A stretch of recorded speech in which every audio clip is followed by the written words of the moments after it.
KF-21 CJ 2호기의 첫 시험 비행에 성공했다는 기쁜 소식이 들려왔습니다. 방위사업청은 오늘 오전 경남 사천 공군기지에서 KF-21 CJ 2호기의 첫 비행 시험이 성공리에 이루어졌다고 밝혔습니다. 오전 9시 49분에 이륙해 10시 24분까지 35분간 아음속으로 이상 없이 시험 비행을 마쳤다고 합니다. 2호기까지 시험 비행에 성공하며 KF-21 전투기 개발이 순풍을 타고 있다는 소식에 분담금을 내지 않으면서 한국을 조롱했던 인도네시아는 발등에 불이 떨어진 상황입니다. 게다가 KF-21 대신 F-15를 사겠다고 벼르고 있었는데 최근 보잉 관계자의 발언에 인도네시아 전체가 발칵 뒤집어졌는데요. 뒤늦게 분담금을 낼 테니 KF-X 사업에서 버리지 말아달라고 매달리고 있다고 합니다. 어떻게 된 일인지 자세한 소식 알아보도록 하겠습니다.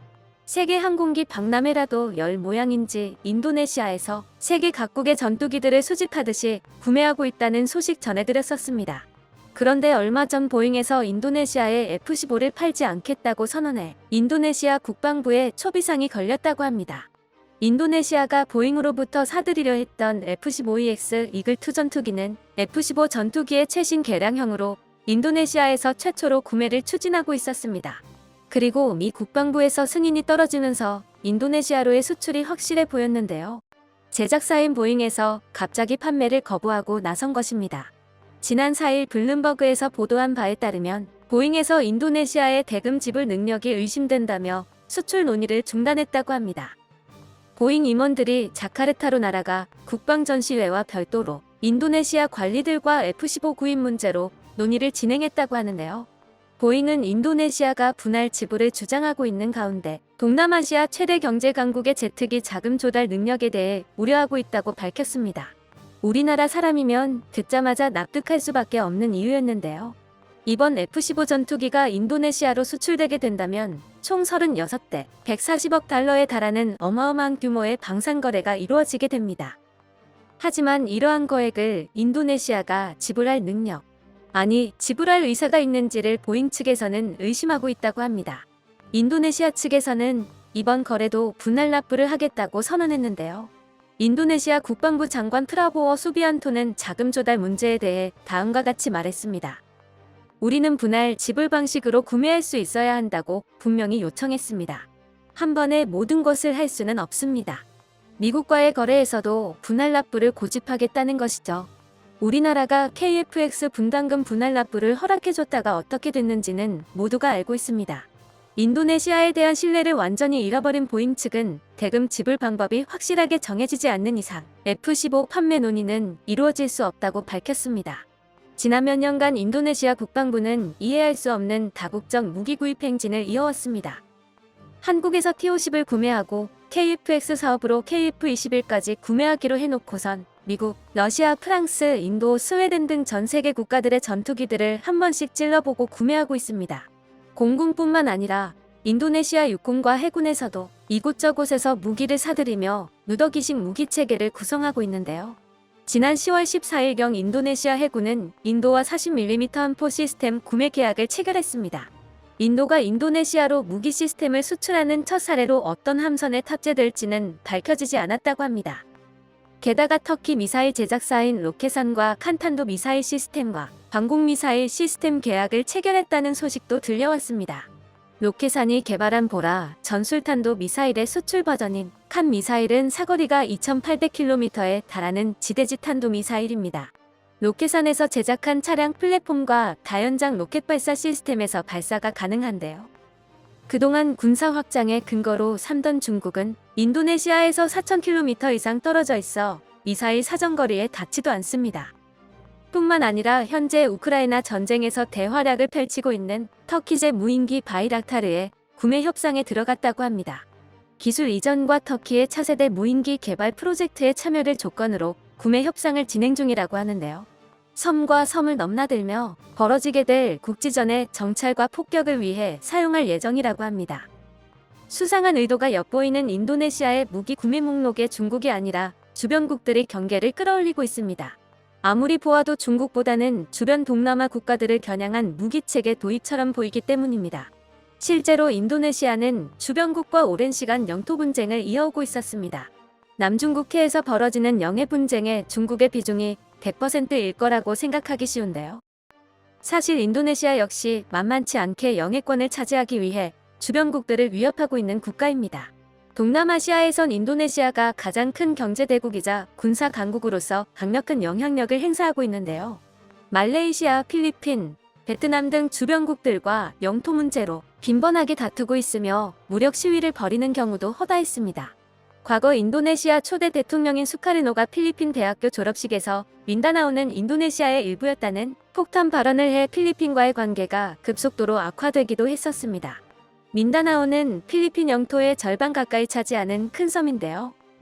우리나라로 치면 일본 총리가 임나일본 부설을 공식 석상에서 발언한 것이나 다름없는 사건으로 현 정부는 이러한 기조를 그대로 계승해 다른 동남아 국가들의 몇몇 섬들을 인도네시아가 잃어버린 영토로 보고 있다고 합니다. 인도네시아와 가장 사이가 좋지 못한 말레이시아와는 오래전부터 국경선을 두고 다투며 군사적 충돌까지 감행했었습니다. 근래에도 영토 분쟁을 벌이고 있는 지역에 전투기를 출격시키는 등 일촉즉발의 대치가 이루어지기도 했었습니다. 뿐만 아니라 베트남과도 영해권 분쟁을 이어가는 등 거의 모든 주변국들과 영토를 두고 다투고 있습니다. 그런데 인도네시아가 이렇게 중국 못지않게 영토 확장에 집착하는 이유가 무엇일까요?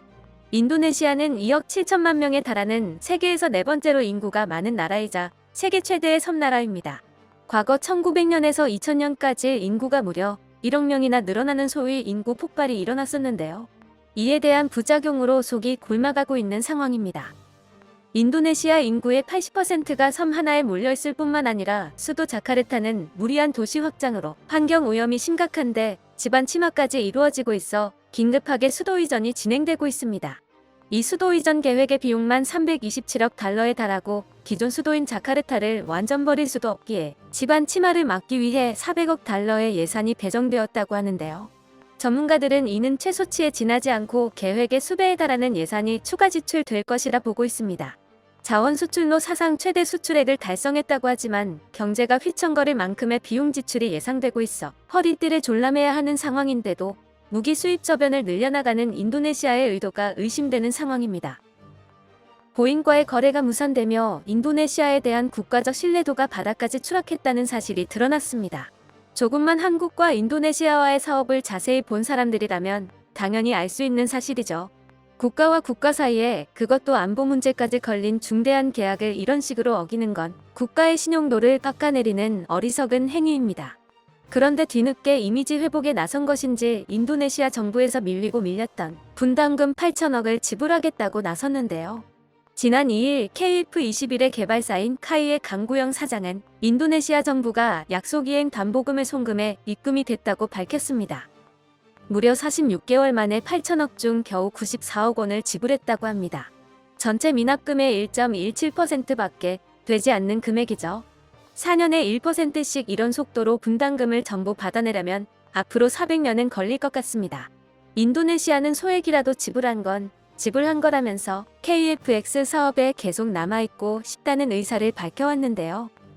KF21 2호기까지 시험 비행에 성공하며 한국의 스텔스기 개발 사업이 순조로워 보이자 어떻게든 한 숟가락 얹어보겠다는 속셈인 듯합니다. 그런데 최근 인도네시아로 기술 유출이 의심되는 정황이 목격되어 논란이 되고 있습니다. 얼마 전 자카르타에서 개최된 인도네시아 국방 2022 전시회에서 I-22 시카탄으로 불리우는 4.5세대 스텔스 전투기의 모형이 공개됐었습니다. 제작사에서 공개한 자료에 따르면 길이 12.5m, 높이 3.5m, 날개 길이 7m의 쌍발 엔진을 단 현존하는 전투기 중 가장 작은 멀티롤 전투기라고 합니다. 그런데 본 스텔스 전투기의 설계에 인도네시아 국영 항공기 업체들이 참여해 논란이 되고 있는데요. KF21의 인도네시아 버전인 IF21의 현지 생산을 당담할 제작사인 국영 기업이 본 스텔스기 모형의 설계에 관여했다는 의혹이 제기되었습니다. 거기에 제식 번호가 I-22인 것도 KF21의 다음 모델이라는 의미로 보입니다. 이 때문에 인도네시아 기술진들이 KF21의 기술을 빼돌린 게 아니냐는 의혹이 제기되었는데요. 인포글로벌의 CEO 수난토 아치타르모는 이번에 공개된 전투기 모형이 전적으로 인도네시아 항공우주 엔지니어들이 국내 설계한 모델이라고 말했지만 인도네시아에서 자체적으로 스텔스 형상 설계를 할 능력이 되지 않는다고 전문가들은 바라보고 있어 의혹은 사그라들지 않고 있습니다. 기술 유출 의혹의 인도네시아를 완전히 KFX 사업에서 제외하고 인도네시아 기술진들도 본국으로 추방해야 한다는 목소리가 높아지고 있습니다. 미납된 분담금 8천억 원은 포기하기에는 큰 금액인데요. 우리 기술이 유출되어 발생하게 될 안보 위협에 비하면 너무나 싼 대가일 것입니다. 현명한 선택을 통해 안보와 실리 두 가지 토끼를 모두 잡을 수 있길 바랍니다. 끝까지 시청해주셔서 감사합니다. 도움이 되셨다면 좋아요를, 다른 이야기도 궁금하시면 구독을 눌러주세요.